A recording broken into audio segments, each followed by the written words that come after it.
Hi YouTube, this is Lucy from KBeautyHobbit.com, and today I am going to talk about something that I get asked about all the time, which is hyperpigmentation.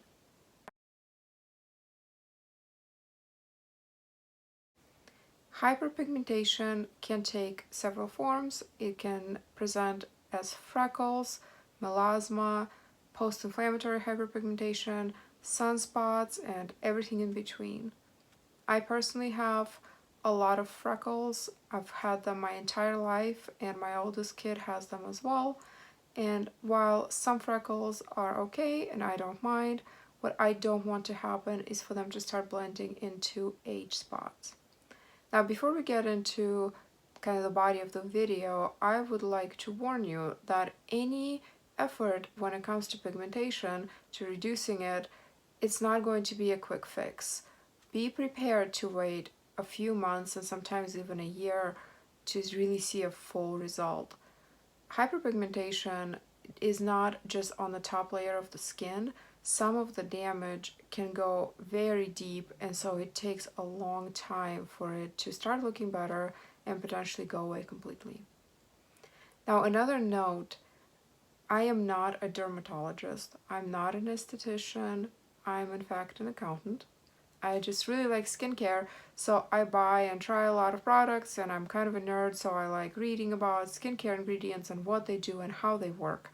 However, that in no way is replacement for medical advice. So if your hyperpigmentation is severe, if you're not sure what is causing it, then please go ahead and see a dermatologist and get tailored advice that is right for your specific skin. Hyperpigmentation can be caused by multiple things: sun damage, sometimes inflammation, or skincare or makeup products that do not work well for your skin. Overexfoliation can also compromise the skin barrier and then cause pigmentation as a result. So the very first thing that everybody should do all the time, all year long, no matter where you live, is protect yourself from the sun. So sunscreen is your best friend, even if you are working indoors. As long as you have windows that are not treated for UVA and UVB, then definitely go ahead and put on that sunscreen. Any effort to reduce hyperpigmentation is going to be absolutely fruitless if you are not protecting your skin at the same time. And I think most people, or at least most people that I see, do okay when it's summer and they're on the beach or at the water park. They slather sunscreen all over because they know that they'll burn if they don't. But then the fall rolls around and winter, and UVB rays are not as active, so people don't get sunburn, and sunscreen just kind of gets forgotten. But the truth is, UVA rays, the ones that we do not feel, the ones that do not cause sunburn, they're still around all year long. They penetrate through car windows and house windows and office windows. You do not feel them, but they get really deep into the layers of the skin, and they can cause pigmentation issues, reduced collagen production, sagging, wrinkling, even enlarged pores. So I just cannot stress enough how important it is to always wear sunscreen, reapply as needed, and don't just get your face. Do not forget the neck, the ears, sides of the neck, and the chest area, and your hands even. Sunscreen in makeup products such as foundation or cushion or tinted creams and CC creams is not enough. We typically do not apply enough quantity of makeup to really provide adequate protection. So while it's nice to have, and it's nice to layer SPF in forms of regular sunscreen and then makeup sunscreen on top, definitely do not rely on just your makeup for adequate sun protection, because you likely will not get it. Now let me talk a little bit about the different ingredients, and I am saving my favorite ingredient for last. So some of the ingredients that are commonly used to treat hyperpigmentation, one of them is vitamin C.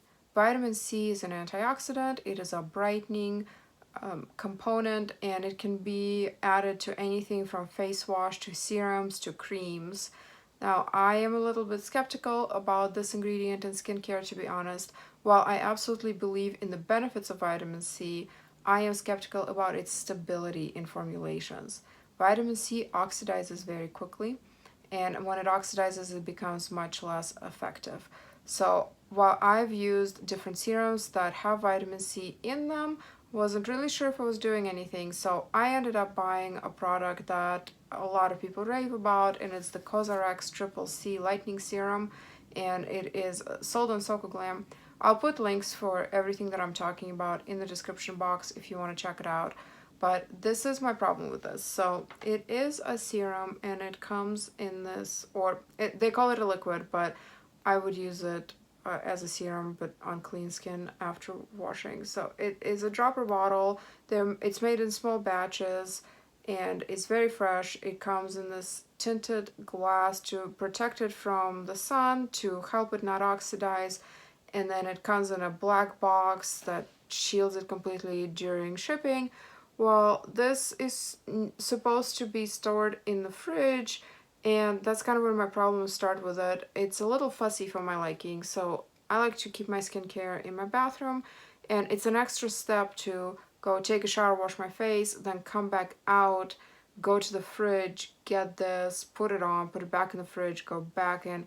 I know it sounds silly, and back in my pre-married, pre-children, I have all the free time in the world life, this would have been no big deal, but now some days I only have 2 minutes for skincare, and walking back and forth and trying to remember about this is an issue for me. This product started out clear, and let me show you what it looks like now.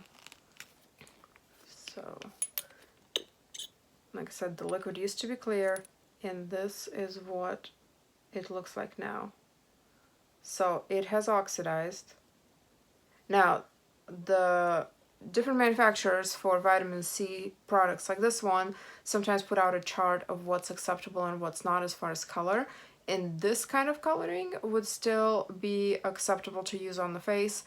So it's not as potent as when it's clear, but it hasn't gone brown, so it's okay, it still smells okay. Now I'm actually at the very bottom of the bottle, so it's alright, I suppose, that it oxidized, but because of how fussy this ingredient is, I wasn't really able to use it consistently to really see results. I did see some brightening, but I think this probably needed to be used way more consistently than what I was able to do.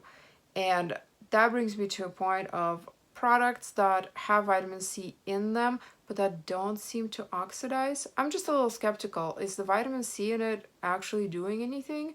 Because if something's sitting on my bathroom shelf for a month, 2 months, 3 months unrefrigerated, doesn't change in color whatsoever. Was the vitamin C in it stable? What is going on? I do see now that there are products that are powder, so you just add a liquid to it right before application, but that powder is shelf stable, and that is something I'm very interested in. And if you've used something like that, please leave me a comment below and let me know what you think about it, because that's something I'm considering buying the next time. Another popular pigmentation and lightening ingredient is hydroquinone, and that one is very controversial. I have no personal experience with it whatsoever, but I thought I'd mention it in this video just for the sake of being a well-rounded video. But hydroquinone is effective, but it is not safe to use for pregnant women, and with prolonged use, so months or even years, it can actually kind of build up in the skin and cause pigmentation, cause irritation. It can also be drying, and it is available in some over-the-counter formulations at a lower percentage, but anything above, I think, 2%, you need to have a prescription, at least in the United States. And in some of the countries overseas, it's actually been banned in over-the-counter formulations, so that one I have not tried. Another two popular Western ingredients are retinol, something like tretinoin or Indifferent. One is prescription, one is over-the-counter. Both are effective, can be drying, can make the skin more sensitive to the sun. So again, absolutely a must to use sunscreen. I do not have personal experience with either of those two, but they do have good reviews. I am more into Korean and Asian beauty and the ingredients that are used in those formulations.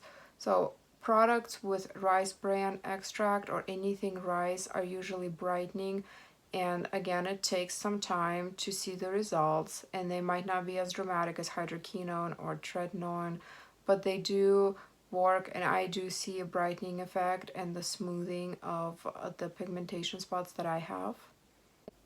Like I mentioned, some of the pigmentation kind of lives deep in the layers of the skin, and one way to try and minimize it and get rid of it is to increase or speed up the turnover of the cells, and that can be done with gentle or aggressive exfoliation. Now that it's fall and heading into winter and the sun is not as active, people sometimes start using different acids and peels to try and help with pigmentation. And while some acids are okay to use in the summer, most of them are best in the fall and winter because they do cause prolonged, extended sensitivity to the sun. And while the UVA, of course, is active all year long, UVB are less active in the fall and the winter. I did an entire video on acids, different kinds of acids, with different products and what they're all used for. I will leave a link in the description box and you can check that out. But exfoliation is one of the ways that I personally try to minimize my pigmentation during the colder months and kind of try to undo some of the damage that happened in the summer, because even with diligent sunscreen use, I still usually see an increase in freckles during the summer. Now, my absolutely favorite star ingredient that is present not just in Korean beauty, but I'm mostly familiar with it from Korean beauty, is niacinamide. Niacinamide is a vitamin B3, and it is just a miracle ingredient in my experience. First of all, it doesn't cause sensitivity to the sun, so it can be used all day long, any day of the year. It is absolutely compatible with other skincare ingredients.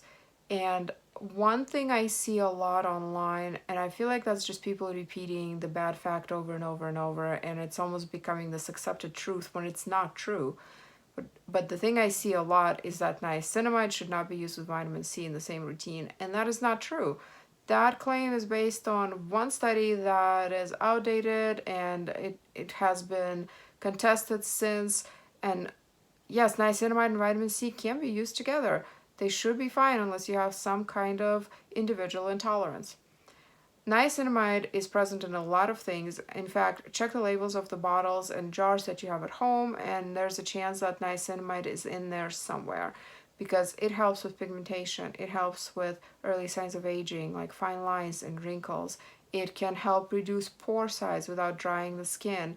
And in my experience, it has absolutely no side effects, no dryness, no irritation. The best product that I've had and seen the best results with niacinamide is Manyo Galactomyces essence. It's just a clear liquid that comes in a glass jar, and apply a few drops after toner, morning and evening, and you're good to go. Now, I unfortunately ran out of mine, so all I have to show you is a picture. And I think since I've had it, manufacturer has redone their packaging, but as far as I know, the formula stayed the same. And I actually am seriously considering buying it again. As a reviewer, I very rarely buy things more than once unless they're just absolutely fantastic, because I like to try new things so that I can tell you about the new things. I don't necessarily want to spend money and time on buying repeat products that everybody already knows about, but this one was so good that I definitely would purchase it again. To summarize, hyperpigmentation is not something that can be resolved overnight. It takes patience, it takes dedicated, targeted approach. Sometimes you would need to modify your behavior. If you are not used to using sunscreen, you'll probably have to start. If you like to pick at zits and blemishes, you'll probably need to stop, because sometimes trauma to the skin that is caused by picking and scratching can leave behind post-inflammatory hyperpigmentation that is very difficult to get rid of. But try different products, see what works for you. Don't expect miracles, but about 3 months in, you should start to see some kind of results, and just know that the full result might take 6 months or even a year.